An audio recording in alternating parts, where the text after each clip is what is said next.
આજે માંગરોળ તાલુકાના સુલતાનપુર ગામના માંગરોળ કેશોદ હાઈવે ઉપર માનખેતરાથી ભાટ ગામ જતો 3 ગામનો મુખ્ય રસ્તો છે ટંકોડી વાળો રસ્તો તરીકે ઓળખાય છે. રસ્તે પાણીના નિકાલના અભાવે ધોવાઈ જાય છે.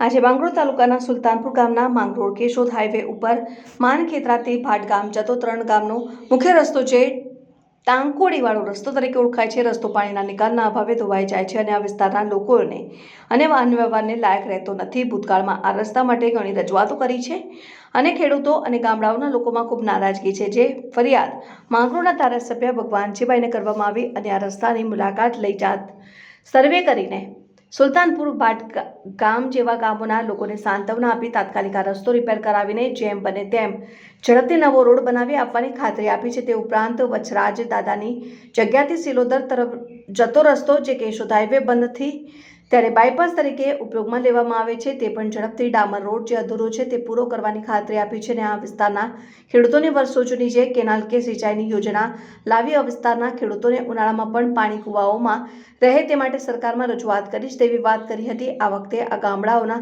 ખેડૂતો અને ધીરુભાઈ સોલંકી સહિતના આગેવાનોએ સાથે રહીને ખેડૂતોના અગત્યના પ્રશ્નોનો ઝડપથી નિકાલ આવે તે માટે મોટી સંખ્યામાં હાજર રહેલા લોકોને સાંત્વના આપી હતી.